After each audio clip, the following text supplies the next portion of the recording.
여러분, 로마서가 말하는 주요한 내용들은 지난주 설교로 사실상 다 마무리가 되었습니다. 15장 13절 그 다음에 나오는 내용들은 로마서의 중심되는 내용들은 아니에요. 우리가 이미 살펴보았듯이 로마서 1장에서부터 11장은 기독교의 기본적 진리에 대해 사도가 아주 꼼꼼하게 설명하고 있는 내용입니다. 한마디로 기독교 신앙의 본질인 기독교 신앙의 가장 중요한 교리적인 내용을 사도는 1장에서부터 11장까지 꼼꼼하게 다루었습니다. 사도가 이처럼 많은 분량을 할애해서 기독교의 진리를 설명하고 난 이유는 무엇입니까? 그것은 12장 1절에서부터 지난주까지 살펴봤던 15장 13절에 잘 나와 있잖아요. 교리를 이토록 1장에서부터 11장까지 열심히 마음을 담아 설명한 이유는 12장 1절에서부터 15장 13절까지의 삶을 그리스도 예수 안에서 잘 살아라, 이 이야기를 지금 하고 있는 것입니다. 우리같이 못나고 연약한 자를 위해 죽기까지 우리를 사랑하셨던 그리스도의 길을 우리가 따라가야 됩니다.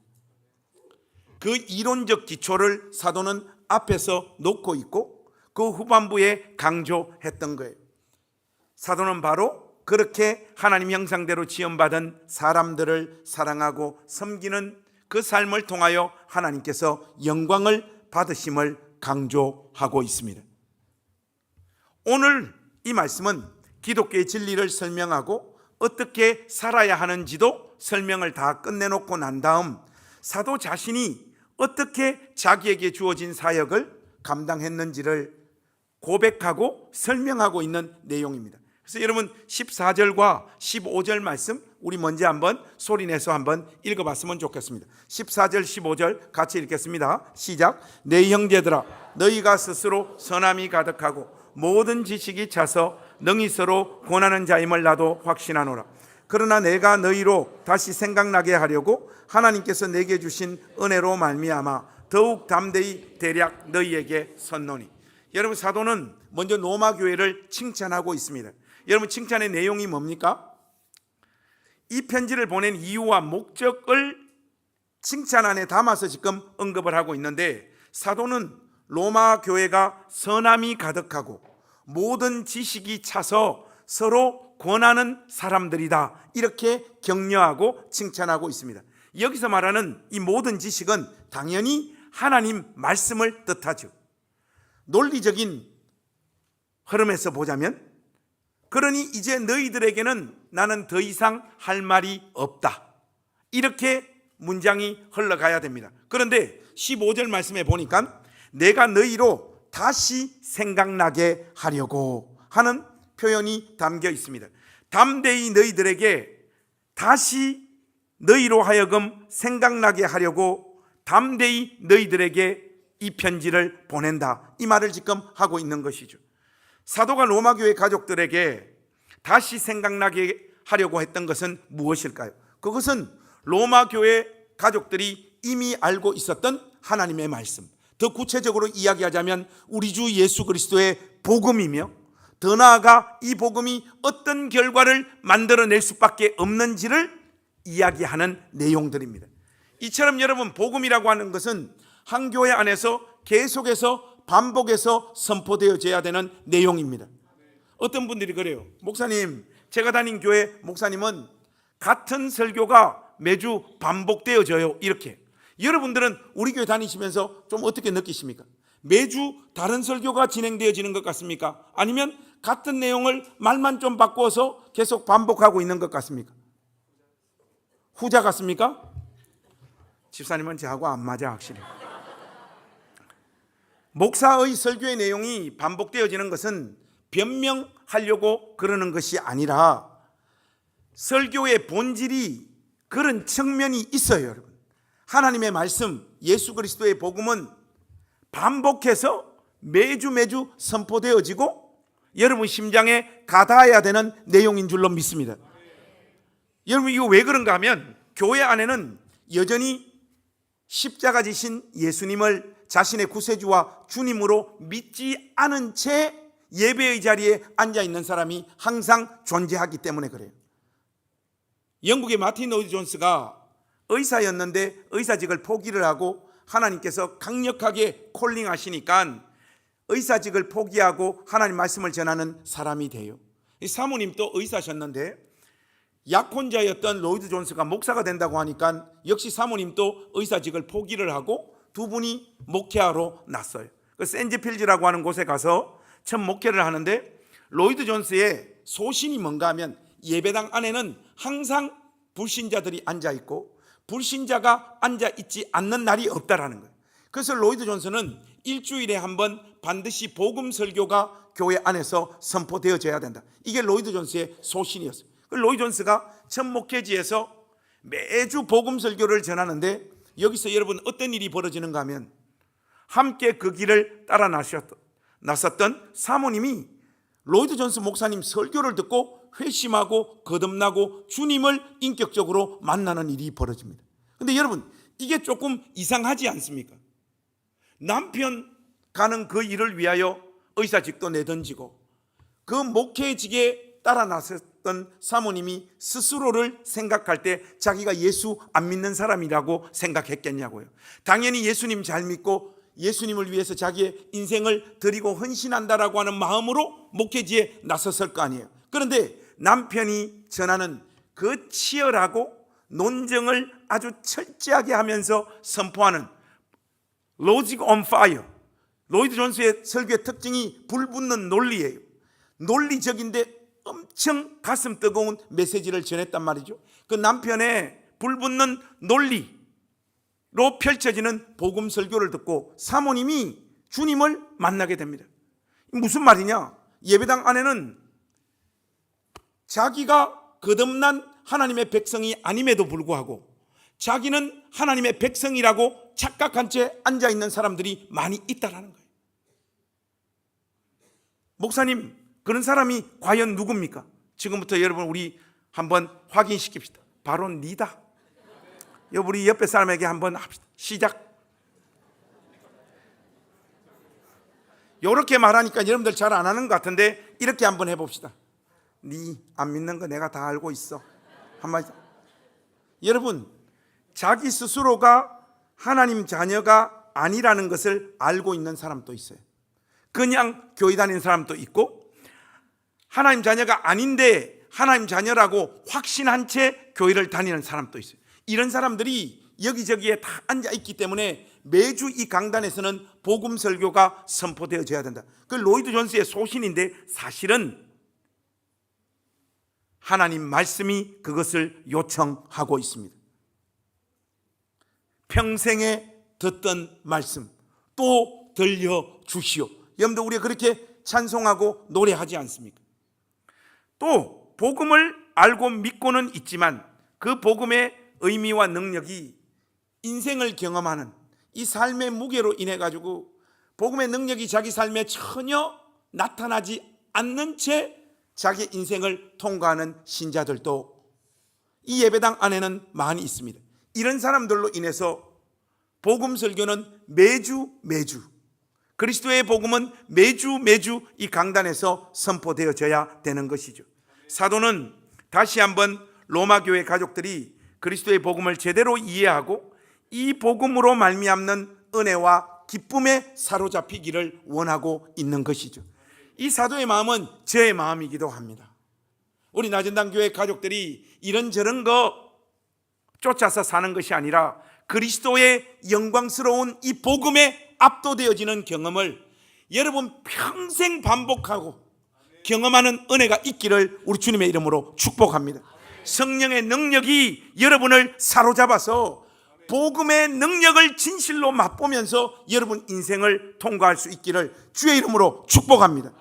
사도는 이어서 금방 언급했던 그런 열매들이 로마 교회 안에 다시 열매 맺히기를 원하는 심정으로 16절에서 하나님의 은혜가 자신의 삶에서 어떤 열매를 맺고 있는지를 소개하고 있습니다. 한마디로 복음으로 말미암는 은혜가 어떤 결과를 만들어내는지 자기 삶을 로마 교회 가족들에게 시청각 자료로 제시하고 있다 이 말이에요. 한마디로 그들에게 복음 설교와 그리스도의 영광스러운 복음을 전달하는 당사자인 내 삶을 봐라. 하나님의 은혜와 성령의 역사가 함께함으로 내 삶에 이런 열매가 분명하게 맺혔지 않았느냐. 너희들 가운데 거하면서 내가 사역하는 동안 내 삶에 이런 열매가 나타났지 않느냐. 자기 삶을 시청각 교제로 담대하게 로마교회 가족들에게 제시하고 있다 이 말이에요. 여러분, 설교하는 설교자의 모습 속에 하나님의 살아계심이 나타나야 됩니다. 그런 의미에서 오늘 이 강단에 서면서 꽤 많이 부담이 되어지더라고요. 여러분, 제가 설교하고 여러분을 목양하는 방식 속에서 하나님의 일하심의 모습들을 볼 수 있습니까?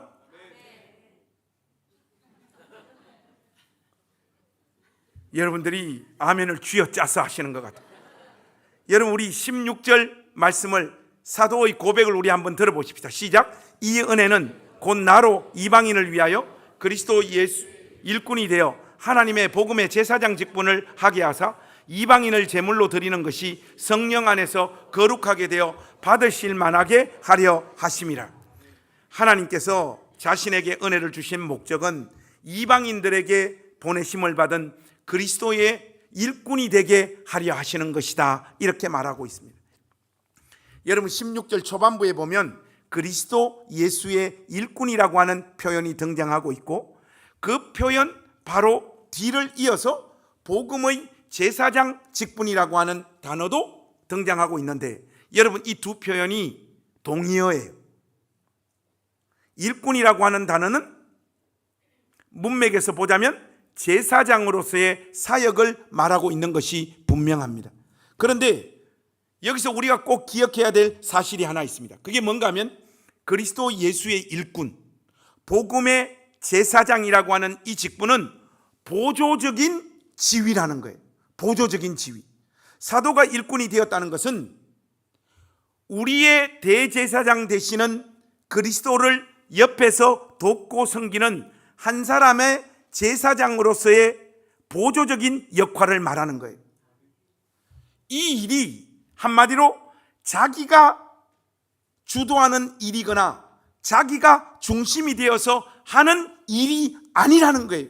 지금 그 신앙을 고백하는, 그러니까 하나님의 은혜가 나에게 딱 임하니까 사도가 뭘 고백합니까? 내가 주를 위하여 수고하고 애쓴 것은 분명한데 그 수고와 애씀은 언제든지 보조적인 대제사장 되시는 그리스도께서 수행하시는 그 일의 보조적인 위치에서 수고한 것입니다 하는 이 고백으로 터져 나온다는 거예요. 여러분도 혹시 새롭게 하소서에서 제가 간증하는 내용 들으신 분들 계실 것 같은데, 제가 그 도시 빈민들하고 사역을 할 때 우리 교회에 오셨던 그 경배 아저씨란 분이 있어요. 그 아저씨가 오셔가지고 어느 장애인이셨는데 목공 기술자예요. 교회 와서 예배당을 다 고치시는 거예요. 그러니까 목공 기술자가 한 명 예배당을 고치기 시작을 하면 옆에는 누가 있어야 됩니까? 예? 보조라고 안 그러죠. 시다라고 그러죠. 더 전문적인 용어로는 시다바리. 제가 그 시다바리를 했는데, 사도가 지금 고백하는 이 복음의 제사장이라고 하는 것은 대제사장께서 수행하시는 그 일에 나는 시다라는 거예요. 나는 시다바리지, 내가 주도적으로 이니셔티브를 쥐고 이 일을 이끌어갖고 주도한 존재가 아니라는 것. 하나님의 은혜가 임할 때 이 고백이 사도의 입에서 터져나오고 있다는 거예요. 자신은 단지 이방인들이 하나님께로 돌아오기 바라시는 하나님의 그 계획과 뜻 안에서 하나님 자신이 친히 준비하시고 계획하셔서 주도하시는 그 일을 수종드는 한 사람의 보조적인 일꾼이라, 그 정체성을 분명히 밝히고 있는 겁니다. 하나님의 은혜, 성령의 능력이 우리 심장 안에서 역사하기 시작할 때 이 정체성을 가지게 되는 거예요. 바울은 이때 아마도 이사야서 66장 19절에서 21절 말씀이 자기 마음에 있었던 것 같아요. 제가 이 말씀은 제가 한번 읽어볼게요. 내가 그들 가운데서 징조를 세워서 그들 가운데서 도피한 자를 여러 나라 곧 다시스와 뿔과 활과 활을 당기는 롯과 및 두발과 야왕과 또 나의 명성을 듣지도 못하고 나의 영광을 보지도 못한 먼 섬들로 보내리니 그들이 나의 영광을 문나라에 전파하리라.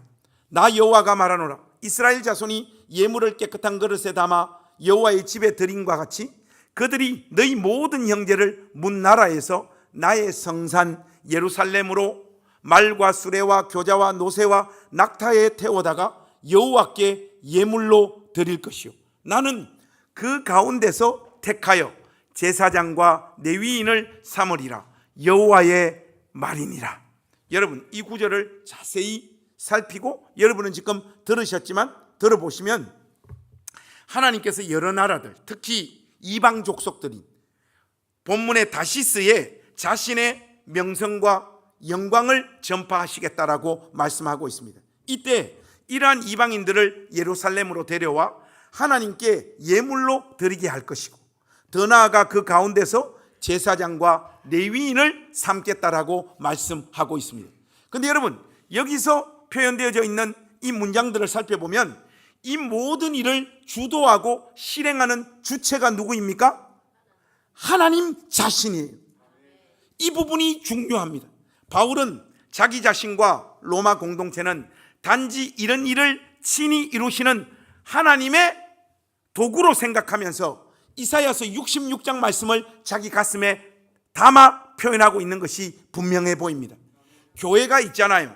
자기 자신의 위치와 포지션에 대한 감각을 잃어버리게 되면 교회 일을 통해 성공을 경험하는 공동체와 교회는 자기들도 모르는 순간 건방져지거나 교만해지고 어려움과 시련이 찾아오면 도를 넘는 절망의 자리로 내앉게 되어집니다. 여러분, 이런 일들이 비일비재하잖아요. 교회 안에서 사역의 어떤 성공으로 말미암아 교회 공동체 전체가 지나친 자부심을 가집니다. 자기 공동체에 대한 자부심을 넘어 교만한 자리로 넘어가기 시작을 하는데, 여러분, 이거 왜 그런가 하면 어느 순간 교회를 비즈니스로 생각하는 거예요. 돈이나 조직력 있으면 비즈니스 잘할 수 있거든요. 교회도 그렇게 돼버린 거예요. 어느 순간 겉으로는 교회라고 이야기를 하는데 교회 모든 조직과 그 교회가 돌아가는 어떤 행태를 객관적으로 보면 목사는 어느 순간 하나님 나라 주식회사의 회장이나 사장처럼 되어져 있고, 장로님들은 뭐냐? 이사들이에요. 부사역자들은 뭡니까? 노가다꾼이에요. 우리가 말을 이렇게 노골적으로 안 할 뿐 실질적으로 교회의 구조와 문화가 그렇게 굴러가잖아요.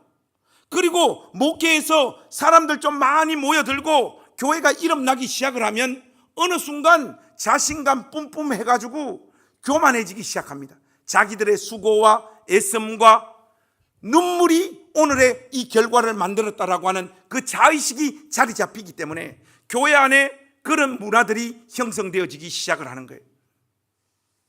분위기가 지금 착 가라앉고 있는 것은 우리 낮은당 교회도 좀 그런 경향들이 보이는 것 같은데 하는 두려움들이 여러분들 가운데 있기 때문입니다. 모든 것이 결국 자기 자신의 사업이라고 생각하는 그 생각 때문에 나타나는 현상들이에요. 사람이 어떻게 하느냐에 따라 교회의 운명이 달라진다라고 하는 사고방식에 사로잡혀 있는 것입니다. 교회 일이 마치 자기 자신의 수단과 능력에 의해 결정난다는 사고방식에서 우리 낮은당 교회의 모든 가족들은 출애굽해서 빠져나올 수 있기를 주님의 이름으로 부탁합니다. 무엇보다 우리가 어떤 아젠다를 설정하고 그것을 이루어 달라고 난리 부르스를 치는 것은 주님의 몸된 교회 안에 있을 수 없습니다. 그 기도가 아무리 간절하다고 할지라도 그것은 철저한 불신앙이에요. 이니셔티브는 하나님 손에 있는 거예요, 여러분. 우리는 보조자들입니다. 우리는 시다들입니다. 우리는 따까리들입니다. 이것을 잊어버리는 순간 주님의 몸된 교회는 하나의 종교 사업체가 되고 맙니다. 이어지는 17절에서 19절 말씀을 한번 보십시오. 그러므로 하는 접속사로 이제 말씀을 전개를 하는데 우리 17절에서 우리 19절 말씀까지 한 목소리로 읽어보십시다. 대단히 중요한 지점으로 오늘 말씀이 들어가고 있습니다. 17절에서 19절 한번 같이 읽겠습니다. 시작. 그러므로 내가 그리스도 예수 안에서 하나님의 일을 자랑하는 것이 있거니와 그리스도께서 이방인들을 순종하게 하기 위하여 나를 통하여 역사하신 것 외에는 내가 감히 말하지 아니하노라. 그 일은 말과 행위로 표적과 기사의 능력으로 성령의 능력으로 이루어졌으며 그리하여 내가 예루살렘으로부터 두루 행하여 일루리곤까지 그리스도의 복음을 편만하게 전하였노라. 여러분 이 말씀 한번 보십시오. 지금 바울의 자랑이 무엇입니까? 하나님께서 주도하시는 그 일이 그의 자랑이에요. 다른 어떤 것이 사도 자신의 자랑이 아니란 말입니다. 그런데 18절 말씀에 보니까 바울의 자랑은 온전히 그리스도께서 자기를 통해 역사하신 것 이외에는 아무것도 없다라고 고백하고 있습니다. 주님께서 이방인들을 순종하게 하기 위해 성령께서 표적과 기사의 능력을 보이셨고 그런 그리스도의 일하심과 성령의 능력이 복음을 편만하게 전할 수 있도록 했다라고 고백을 하고 있지, 자기의 눈물, 자기의 수고, 자기의 애씀을 강조하는 표현은 하나도 없습니다. 자신이 행한 모든 일은 결국 그리스도와 성령의 능력으로 이루어진 것임을 강조하고 자랑하고 있지 않습니까? 교회가 이 사실을 잊어버리면 망하는 거예요, 여러분. 문제는 그리스도만을 자랑하고 하나님께서 이루신 일만을 자랑해야 한다고 말을 하는 사람과 교회는 많지만 그것을 실제로 느낄 수 있도록 교회 문화를 만든다든지 다른 사람들도 저 교회는 진짜 하나님이 주인 되신 교회다라고 여실히 세상 가운데 보여주는 교회는 많지 않다는 거예요. 한번 보십시오.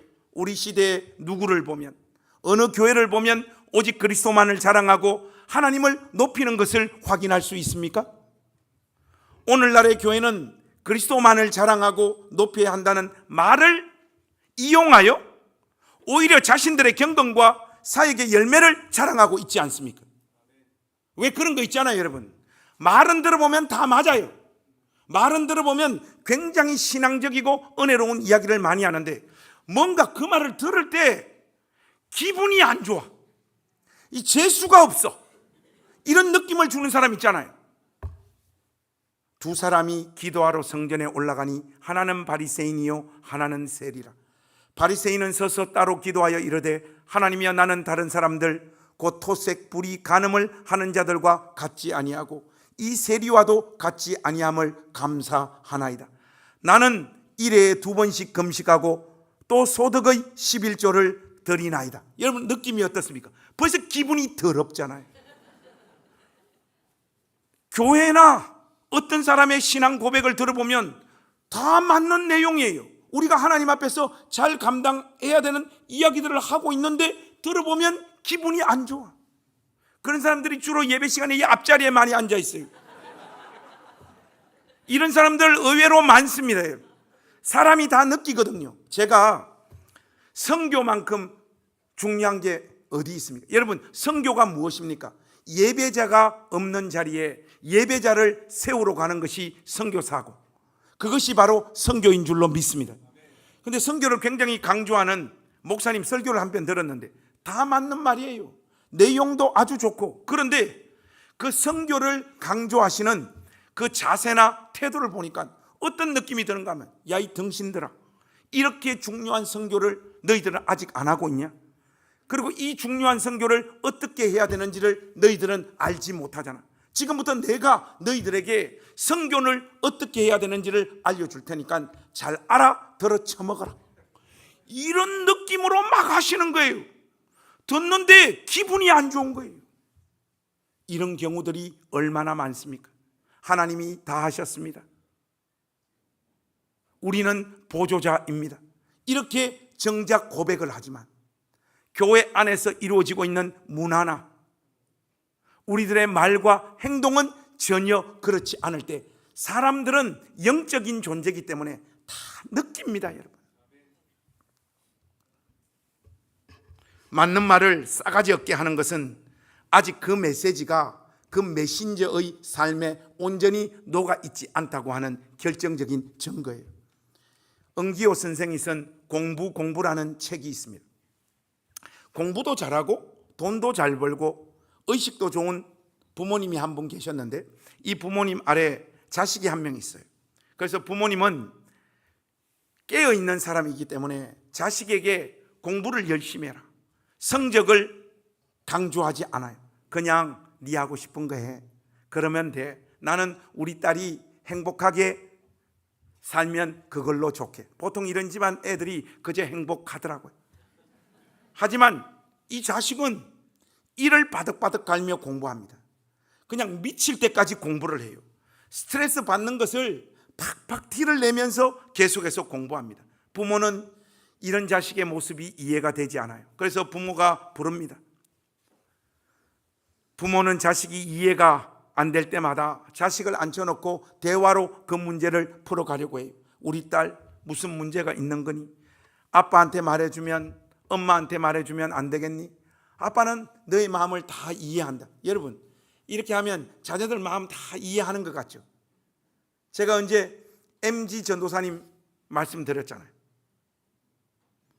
제가 이제 전도사 시절에 우리 친구들끼리 만나면 주로 무슨 이야기 하는가 하면 담임 목사 뒷담화를 해. 사역을 하며 억울함을 당했던 것을 막 이야기하는데, 요즘은 우리 친구들이 다 담임 목사가 되다 보니까 요즘 모이면 부목사 뒷담화를 해요. 요즘 애들 안 되겠더라, 그 이야기를 많이 해요. 근데 요즘 담임 목사님들이 도저히 감당하지 못하는 존재들이 누군가 하면 MG 전도사님. 완전 사고방식이 달라요.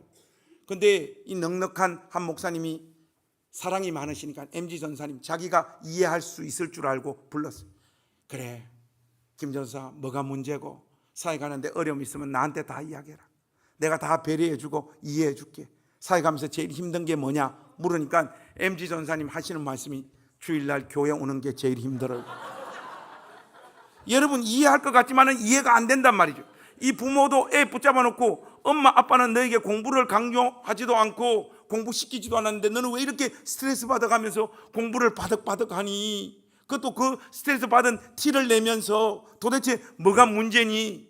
하는데 이 책을 쓴 응기호 씨가 이 책에서 딱 이렇게 말해요. 한번 들어보세요. 당신의 아이를 향해 분명히 그렇게 대하지는 않았지요. 그러니까 공부 열심히 해라, 성적이 중요하다, 그렇게 대하지는 않았죠. 다만 그게 부모님이 다른 사람이나 다른 세계를 대하는 방식이었다. 아이는 그것을 본 것입니다.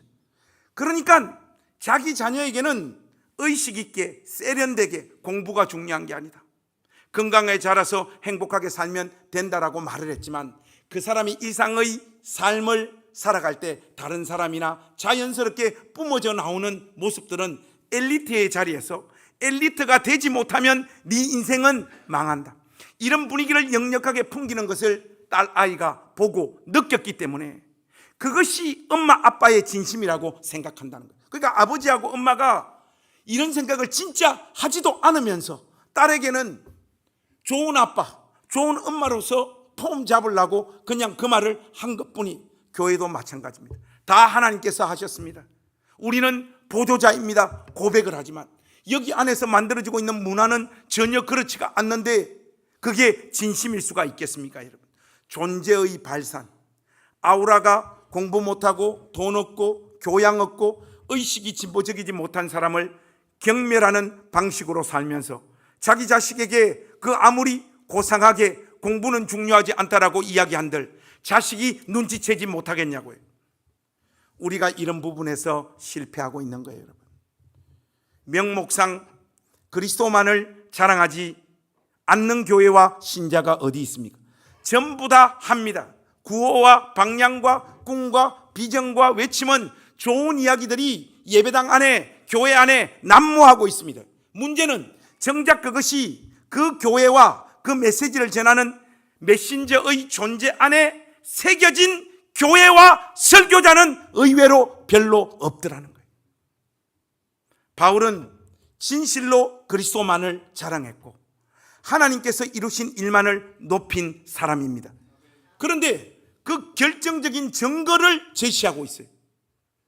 진짜 그리스도께서 하셨고 하나님이 하셨고 하나님이 주도하셨다라고 고백하는 결정적인 증거가 있습니다. 삶의 증거가. 그게 뭔가 하면 자기가 감당함으로 말미암아 맺었던 사역의 열매로 말미암아 그 어떤 달콤한 열매도 자기 자신은 맛보지 않겠다라고 결단한 것이에요. 여러분, 이 부분은 우리가 직접 열어서 한번 말씀을 살펴볼 필요가 있을 것 같은데, 고린도전서 9장 14절에서 18절 말씀 한번 보십시다. 대단히 중요한 말씀이니까 한 분도 빠짐없이 한번 찾아보십시다. 고린도전서 9장 14절에서 18절 말씀. 자, 우리 이 말씀 소리내서 한번 같이 읽기를 원합니다.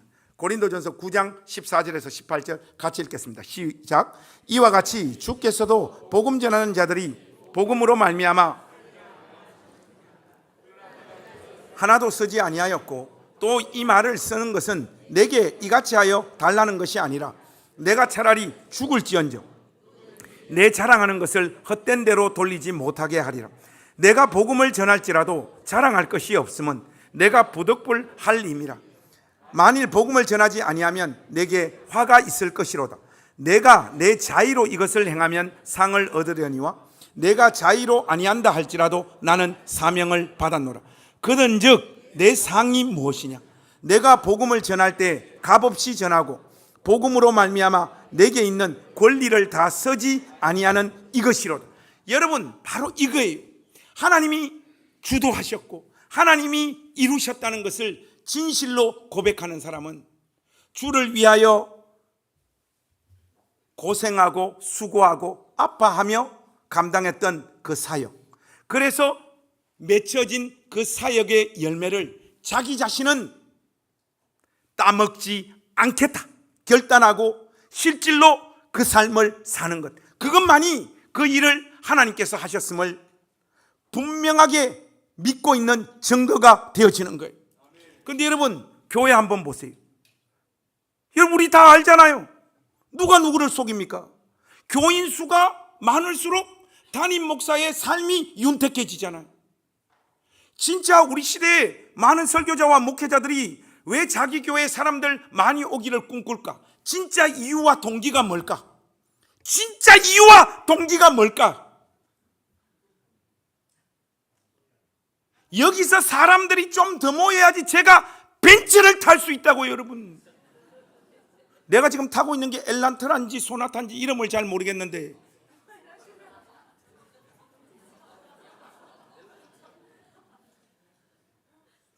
여러분, 제가 벤츠 한번 타도록 도와주십시오. 그런 마음으로 전도하자고 외치고 있지는 않느냐? 그렇게 다 말 안 하지요. 근데 하나님이 설교자에게 속냐 말이에요. 그런데 우리가 보면 이상하게 교회 사람 수가 늘어나면 늘어날수록 목사님들은 대부분 다 회장님이 되잖아요. 안 그렇습니까? 그리고 주변에 있는 이사님들 있잖아요. 이사님들, 장로님들과 힘센 권사님들이 부축이잖아요. 목사님, 차 바꾸셔야 됩니다. 우리 교회 위상에 걸맞는 자동차를 타셔야 됩니다. 우리는 주로 이 짓을 누가 하는가 하면 우리 사무실에서 해요. 사무실에서. 우리 부목사들이, 목사님 지금 저 차 안 되고요. 목사님, 요번에 저 삼척에 갔을 때 차가 없어서 밤에 황 목사님하고 서 목사님이 삼척에 저 데리러 오셨거든요. 오면서 황 목사님 차 바꾸셔야 됩니다. 우리 황 목사는 제가 볼 때 예배당에 앉아있는 구원받지 못한 사람 중에 한 명. 주변 사람들이 부축이잖아요. 이사님들이 부축이고. 여러분, 그거 왜 그렇게 합니까? 교회가 가진 정체성은 우리는 그냥 보조적인 일을 감당한 사람들이고, 이 사역의 열매 우리가 한 거 진짜 아니에요. 저의 삶에서 저의 삶의 어떤 질이나 형편들이 점점 여러분 눈에 보실 때 점점 나아지는 모습들이 볼 때 여러분들이 긴장하셔야 되는 거예요. 아름다운 말은 누구나 다 할 수 있습니다. 그러나 사도는 사역을 하면서 자기에게 주어진 사역을 통해 그 어떤 달콤한 열매도 맛보지 않으려고 몸부림쳤고, 그렇게 사는 것이 하나님이 자기에게 주신 보상이라고 고백하고 있습니다. 주를 위하여 수고하고 아파하고 눈물을 흘렸던 것, 그것 자체가 하나님 나에게 베푸신 은혜와 사역자로서의 영광과 명예로 생각하고 살았단 말이에요. 여러분, 제가 이렇게 살 수 있도록 제발 좀 도와주십시오. 지금 아멘 하신 분들은 다 교회 나가셔야지 뭐. 왜냐하면 주님의 일은 주님께서 하신 것이지 자기의 수고와 눈물이 이룬 결과물이 아니라는 진짜 확신이 사도에게 있었기 때문에 이 길을 실제로 걸어갔던 거예요. 그의 사역의 특징을 한번 보십시오. 중요한 도시 가운데 그리스도의 이름이 불러지지 않는 곳이 있다면 그곳으로 가장 먼저 들어가 복음을 전하는 것으로 자기의 사역의 방향을 잡고 있지 않습니까? 바로 그런 사실을 20절, 21절에서 고백하잖아요. 여러분들 우리 20절, 21절 같이 한번 읽어봅시다. 시작. 또 내가 그리스도의 이름을 부르는 곳에는 복음을 전하지 않기를 힘썼노니 이는 남의 터 위에 건축하지 아니하리 함이라. 기록된 바 주의 소식을 받지 못한 자들이 볼 것이요 듣지 못한 자들이 깨달으리라 함과 같으니라. 바울은 그리스도의 이름이 알려진 곳 말고 알려지지 않은 곳에서 복음을 전하는 것을 자기의 명예로 삼았습니다. 복음이 전해지지 않은 곳에만 전하려고 몸부림을 친 것이죠. 다른 말로 하자면 남이 닦아놓은 터 위에다가 집을 짓지 않으려고 사역을 하는 내내 몸부림치고 애썼습니다. 그래서 사역을 해서 열매를 맺어 교회가 세워지면 다른 곳으로 가서 또 복음을 전하는 것으로 이 사역을 통하여 어떤 안정과 안락함과 자기의 유익을 얻지 않으려고. 사도 바울 말고는 이런 사람 우리나라에 한 명 있긴 해요. 고양시에서 울산으로 내려온 어떤 아저씨 한 분이 계세요. 제가 이렇게 내려올 때 성균이 보고 그랬어요. 성균아, 우리 교회 문화가 되었으면 좋겠어. 담임 목사가 여기서 어느 정도 사역을 하다가 부목사에게 교회 물려주고 떠나는 것이 행신침례교회 우리 문화가 되도록 한번 해보자 하고 본인이 목사님 너무 좋습니다. 자기 취임 예배할 때 우목사가 그러더라고. 앞에 목사님이 이렇게 걸어가셨는데 전들 어떻게 여기서 목회하면서 안락하고 편안하게 목회하겠냐고. 저도 어느 정도 목회한 다음에 부목사에게 교회 물려주고 개척 떠나겠다고. 그 시간이 다가오고 있습니다. 저는 그게 너무너무 기대가 돼요.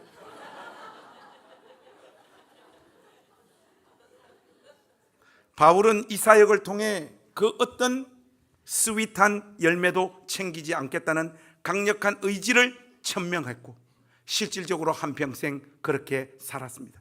여기에서 우리가 한 가지 질문을 던질 필요성이 있어요. 그렇다면 복음이 전해진 곳에 가서 복음을 전하면 그것은 죄를 짓는 것일까요? 전혀 그렇지가 않습니다. 여러분, 바울은 자기가 경험한 복음과 하나님의 은혜를 통해 자신이 하나님께서 주도하시는 그 일의 보조자임을 확신했고 이 모든 일을 하나님께서 친히 이루신 일이라는 것을 진심으로 믿고 고백한 사람입니다. 이런 자기의 신앙적 확신에 기초하여 그는 복음을 전하는 일을 통해 영광을 취한다든지 안락한 삶을 보장받는다든지 사역의 열매를 맛보는 삶을 살지 않은 것이죠. 제가 여러분 그 단양에 노동교회 갔다가 온 이야기 여러분들에게 잠깐 했잖아요. 그래서 그 교회 목사님 28살 때 부임해가지고 나보다 한 살 어린데 그 청년들 한 8, 9명 하고 집사님, 권사님들 모시고 28살 때 부임해가지고 지금까지 그 시골 교회 지키고 있더라고. 예배당 짓는다고 교인들 헌금할 사람 누가 있습니까? 아무도 없잖아요. 그래서 목사님 자동차 공장 같은 데 가서 일해서 월급 받아서 한 달 예배당 짓고 세워놓고 또 일하고 한 달 또 예배당 세우고 목사님 신용으로 이렇게 돈 대출 받아서 그렇게 그 아담한 예배당을 다 지으셨다. 짓다가 너무 고통스럽고 힘들다 보니까 심장이 제대로 뛰질 않아 2번이나 쓰러져서 죽을 뻔했고 그럼에도 불구하고 그 교회를 목사님 지키죠. 너무 고통스러우니까 사모님 보고 가라고 했고 당신 행복 쫓아서 가라고. 나 당신하고 살고 싶지 않아서 하는 말이 아니라 너무 고생하니까 더 이상 못 보겠다. 가라. 그리고 나는 어쨌거나 이 사람들하고 여기서 살다가 죽을 거니까 당신 떠나도 나 정말 괜찮다고 사모님에게 그렇게 말했다는 거예요. 우리 사람한테 여보 가라 하면 바로 가버릴 것 같아서 그 말을 차마 못하고 있습니다. 그 세월을 목사님 지키시는 거예요. 여러분, 우리 한국교회에 이렇게 저렇게 부정적인 홈런을 때리는 목회자들과 목사들이 수도 없이 많음에도 불구하고 하나님께서 아직까지 이 교회를 포기하지 않고 우리 한국교회를 붙잡는 것은 그런 목사님들 계셨을 거예요. 제가 그 교회에서 설교하면서 2번이나 울었는데, 야, 나 같은 거는 목사도 아니다. 저는 수많은 사람들로부터 박수를 받고, 특별히 텔레비전 나오면 그거는 목사 아니야. 이름도 빛도 없이 한평생을 죽는 그 순간까지 그 자리에서 충성하는 목사님들 계시잖아요. 그 하나님 사랑하고 하나님께서 펼쳐가시는 그 어떤 섭리와 계획이 그 자리에 있다라는 것을 진짜로 믿기 때문에 그 길을 가시는 거잖아요. 제가 요즘 그 목사님 소문 내고 있는데, 삼척에 가서 감리교회 부흥회를 인도했는데, 그 감리교회는 큰 교회였어요. 가서 노동교회 목사님 이야기를 막 했어요. 우리가 빚 갚아야 되지 않겠느냐, 이 작은 교회가 예배당 짓다가 이렇게 어려움 겪었는데 이래서 되겠느냐 막 설교를 하는데, 아주머니 한 분이 막 눈물을 계속 흘리더라고. 저 아주머니는 뭐 별로 감동적인 내용이 아니고, 내가 보통 간증할 때 많이 울던데 뭐 이런 이야기에 저렇게 우냐 하고 된 설교를 하고 내려왔어요. 그래서 마지막에 이렇게 인사를 하는데 그 아주머니가, 목사님 제가 노동교회 오목사 누나입니다. 그 자리가 가마 들어보니까 사모님이, 그 목사님이 강원도 분이라고 하셨어요. 그 자리에 오셔서 많이 이렇게 우시더라고요. 그 동생이 얼마나 안쓰럽고 안타까우면서도 자랑스럽게 했어요. 여러분, 진짜 사역자가 걸어가야 되는 모습은 그 모습입니다. 행여 사역을 하다 보니 대중성을 가지게 되고, 저처럼 모르겠어요, 묘한 attractive 이런 매력이 있는 사람이 있어서 사람들이 이렇게 몰려들었어요. 여러분, 여기에서 이 사역의 진정성을 드러내려면요, 여러분 있잖아요, 저는 더 이상 누리면 안 됩니다. 여러분, 제가 소박하게 여기서 목회하다가 갈 수 있도록 도와주십시오. 최근에 여기저기서 우리 선배 목사님들 은퇴한다는 이야기를 많이 듣습니다. 그런데 은퇴할 때마다 어떤 일들이 자꾸 벌어지는가 하면, 목사님은 더 내놔라, 그러나 교회는 그만한 돈이 없다, 이런 일들이 끊임없이 벌어져요. 저는 분명히 믿고 확신해요. 여러분, 목사 입에서 있잖아요, 얼마를 달라 이야기를 꺼내놓으면 그 사람은 더 이상 주의 종이 아닙니다. 목사는요, 죽는 순간까지 까오로 사는 거예요. 굶어 죽더라도 복음 전도자가 가야 될 길은 그 길입니다. 그는 교회의 처분을 따르는 거예요. 그 교회가 결정하는 대로 감사하면서 그만한 액수를 받고 자기 생을, 목회를 마무리하면 되는 거예요. 이때까지 살게 하신 하나님이 죽을 때까지 굶기시겠습니까? 굶기면 굶기시는 이유가 있겠죠. 제가 이렇게 오늘 강하게 못을 박는 것은 우리 권사님들 때문에 그런 게 아니에요. 우리 권사님들은 다 저보다 먼저 가실 거 아니에요. 제가 은퇴할 때 여기 안 계실 거예요. 우리 청년들이나 청장년들은 깨어 있어서 오늘 이 설교를 꼭 기억하시라고요. 제가 다 늙어서 노욕에 빠져가지고, 야, 200명 모이는 교회에서 10억 줬다는데 우리 교회 지금 1000명이다 임마. 내 많은 욕심은 안 가질 테니까 30억에 합의하자. 저 입에서 이런 말이 나왔을 때 오늘의 이 설교를 재생시키십시오. 그거 하라고 오늘 영상으로 남기는 거예요. 여러분, 제가 마지막 가서 그 말을 제 입에서 토해놓는다면 저는 한평생 이 강단에서 제가 외쳤던 설교를 제가 뒤집는 걸 거예요. 진짜 보조자요? 시다요? 따까리로 주인공인 아닌 존재로서 사역을 하고 그저 주를 위하여 눈물을 흘리고 고생하고 아파하고 힘들었던 그 기억들, 그 시간들을 하나님 나에게 주시는 명예와 영광과 상으로 생각하며 이 길을 끝까지 걸어갈 수 있도록 여러분 도와주십시오. 제가 은퇴할 때는 30억만 주십시오.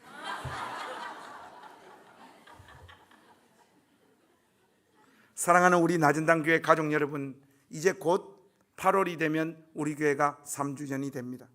적지 않은 열매들이 우리 교회 안에 맺어졌습니다. 감사할 일이죠.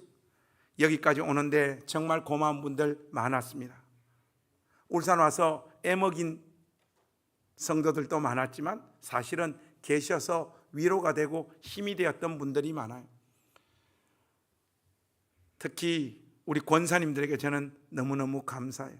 몇몇 분들 실명 거론해서 말하고 싶은데 우리 또 실명 좋아하니까 그래서 하면 또 딴 사람들이 그러면 나도 수고했는데 왜 응급을 안 해주냐 그럴 것 같아서 실명은 거론하지 못하지만 우리 권사님들께 특별히 많이 감사해요. 진짜 저 같은 사람 감당하기 어려우셨을 텐데 품어주시고 이해해 주시고 기다려 주시고 함께 해주셔서 이런 열매들, 결과들이 우리 가운데 있습니다. 하면서 여러분들 많이 힘드시고 아프신 날 많으셨죠. 이렇게 이야기를 들어보니까 어떤 분들을 말을 참 독하게 하는 인간들이 있대요. 그러니까 목사한테는 보통 그렇게 잘 안 해요. 근데 서로와 서로에게 뾰족뾰족하게 말하는 작자들이 있습니다. 그래서 상처도 있고 교회 일하면서 어려운 분들 많으셨을 거예요. 그러나 이 모든 고생들은 우리의 명예이고 우리의 영광입니다. 결코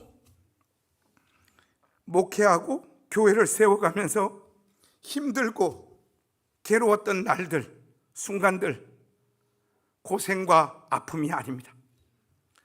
우리의 명예이고 우리의 영광입니다. 나 같은 인생을 하나님께서 불러주셔서 매주 고래고래 강단에 서서 하나님 편을 들며 하나님 말씀을 전하고 목회하면서 이렇게 저렇게 아파하고 힘들면서 깎아지면서 제가 그리스도이신 예수님을 닮아갈 수 있는 이 자리에 서게 된 것, 그것 자체로 이 목회라고 하는 자리는 저에게 보상이에요. 여러분, 여러분들도 마찬가지입니다. 개인적으로 목회자들이 자신이 고생한다는 생각에 너무 자주 사로잡히는 것 같아요. 무언가 대단한 것을 포기하고 이 길에 들어선 그 자의식들이 참 강한 것 같아요. 여러분, 그런 거는 로이드 존스나 의사직 때려치우고 목회하니까 뭐 포기하고 그 길을 나선 거지. 저같이 공고 나온 놈이 내 수능 성적에 목회하면서 밥 먹고 잘 살고 있는데 뭘 포기를 해요, 여러분. 그리고 우리 부목사들 한번 보세요. 저보다 잘난 놈 거기 누구 있어요? 다 공부 못해서 받은 소명들인데 뭘 포기하고 이 길 나섰냐고요. 뭔 대단한 고생을 우리가 하냐고요, 여러분. 사람들에게 끊임없이 시달리고 일종의 정신노동을 하는 것은 사실이지 않느냐. 맞아요, 여러분. 목회자로 사는 것 어떤 날은 정말 쉽지가 않아요. 여러분, 목사님이 언제 제일 힘들까요? 네 같은 사람 만날 때 제일 힘들어요. 그러나 여러분, 따져보면 그 정도의 고생과 아픔은 이 세상 그 어떤 직종이나 일에도 다 존재하는 거예요. 저는 목회가 쉽다라고 말씀드리는 게 아니에요. 근데 여러분, 현대중공 저 배 밑에 가서 평생 용접하면서 자기 가정을 지키고 자녀들 공부시키며 살아가는 우리 평범한 집사님들, 장로님들 인생, 그것만큼 목회가 힘드냐고. 저보고 깨놓고 말해서 목회할래? 중공업 갈래? 저는 목회합니다. 저는 화이트 칼라예요, 여러분. 내 친구가 여름에 문자가 왔어요. 너무 덥다는 거예요. 목양실에 에어컨 틀어놓고도 설교 준비하는데 너무 힘든데 내 친구가 이렇게 문자가 왔어요. 뭐 그 친구 딴 게 아니에요. 그 욕해달라는 친구 있잖아요. 김아, 진짜 덥다 죽겠다. 그런데 목양실에서 에어컨 틀어놓고 설교 준비하는데도 이렇게 더운데 지금 우리 가족들 다 노가다판에서, 현대자동차의 중공업에서, 하청에서 또 이런저런 사업한다고 이 더운 날씨에 일하고 수고하는 우리 교회 가족들 보면 기마 우리 주둥이 닥치고 조용히 설교 준비 열심히 해서 열심히 설교하자. 우리 친구 이렇게 문자가 왔어요. 좋은 친구입니다. 맞잖아요, 여러분. 저 같은 자도 부름받아 쓰임받을 수 있다는 하나님의 은혜와 자비가 강조되어야 되지. 주님의 몸된 교회는 한 개인의 고생이나 어려움이 강조되어지면 절대로 안 됩니다. 왜? 우리는 주인공이 아니기 때문에 그래요. 사랑하는 가족 여러분, 오늘 우리가 여기 이 자리에 오면서 감당한 일이라곤 지극히 작은 부분밖에 없고 지극히 작은 역할밖에 없고 우리는 그저 보조자로서 수고하고 애쓴 것밖에 없음을 잊지 마십시오. 나타난 이런저런 열매들은 진실로 하나님께서 주도하시고 하나님께서 친히 이루신 일입니다. 우리 중 누구의 수고와 헌신을 더 강조하고 나팔 일이 아니에요. 개척해서 이상하게 교회를 성장시키면 그 모든 영광은 하나님께서 받으시는 것이 아니라 개척한 목사가 실질적으로 다 받더라고요. 하나님은 그냥 말로 몇 마디 해주면 되잖아요. 모든 영광 하나님 받으시라고. All glory to God. 모든 영광 하나님 받으시라고 말만 몇 마디 해주면 되잖아요. 그리고 목회하면서 안락하고 편안하고 누릴 거 다 누리고 하고 싶은 거 다 하고 그렇게 살잖아요. 교회가 그렇게 흘러가면 안 됩니다. 담임 목사와 부목사들의 사례비의 차이도 이상하게 교회가 성장하면 점점 벌어져요. 그저 담임 목사와 부목사의 사례비의 차이는 연봉으로 따져서 한 2억 정도 되면 됩니다. 우리가 진실로 이 사실을 믿고 고백하는 공동체라면 우리는 구체적으로 무엇을 과감하게 포기하는 교회가 될 것인가? 오늘 이 메시지 앞에서 우리 그거 결단하십시다. 어떤 일을 과감하게 행하는 교회가 될까? 여러분, 오늘 우리 마음에 결단하고 약속해야 되는 시간입니다. 여러분, 우리 교회 문화 하나 만들었으면 좋겠습니다. 아직은 초창기니까 우리 연말에 재정 다 연말 정산해서 교회에 남는 돈이 생기면 우리 교회 기본적인 예비비 남겨놓고 전부 다 필요한 곳으로 흘려보내는 교회 한번 해보십시다. 예, 지금 아멘 하시는 분들은 헌금을 평상시에 잘 안 하는 분들이에요. 이 교회 안에 돈을 쌓아 그것으로 특정한 사람이나 그 사람이 안락하게 신앙생활을 할 수 있는, 삶을 누릴 수 있는 여지를 과감하게 끊어놓는 교회가 됩니다. 그리고 실질적으로 필요한 곳으로 다 흘려보내어서 하나님이 기뻐하시고 하나님이 영광 받으시는 교회, 우리 낮은당 교회, 그런 교회 한번 해보십시다. 그런 삶을 통해 우리 교회 안에 발생되어지는 신앙의 열매들이 우리의 수고 때문에 만들어진 결과가 아니라 하나님께서 하셨음을 진실로 우리의 삶을 통하여 고백하는 공동체 되기를 원합니다. 그리하여 어떤 인간을 높이고 그 인간의 수고에 도를 넘는 보상을 하고 그 사람을 중심으로 교회가 움직여지는 일이 없는 그런 공동체 되어지기를 원합니다. 우리의 왕이신 십자가 지신 그리스도만이 이 교회의 진실로 주인임을 그런 문화들로 만들어가는 우리 교회 되었으면 좋겠어요. 그래서 여러분, 오늘 이 설교 마무리하면서 어떻게 좀 마무리하면 좋겠나 하다가 여러분 좀 유치하지만 여러분들이 한번 따라해 주시면 좋겠습니다. 어떻게 하느냐? 우리 경상도 스타일로 오늘 설교를 좀 마무리하면 좋겠습니다. 됐나? 하면 여러분은 됐습니다 하면 제가 반말로 했는데 집사님 제가 그러면 되게 미안하잖아요. 제가 이런 교회 한번 됐나? 하면 여러분은 됐다 이렇게 한번 우리 외치고 오늘 메시지 우리 마음에 담고 진실로 우리 낮은당 교회 하나님이 주인 되셔서 실질적으로 세워짐과 우리 교회가 존재하는 그 마침의 순간까지 하나님만이 온전히 영광 받으시고 이 교회의 주인이 되시는 그 진짜 모습이 우리 교회 안에 나타나는 이 은혜의 역사가 있기를 소망합니다. 여러분, 이런 교회 한번 해보십시다. 됐나? 신선하네. 이거 분명히 이 설교를 듣는 어떤 전국의 목사님 그대로 따라할 것 같아요. 제가 그분에게 단호하게 영상으로 경고합니다.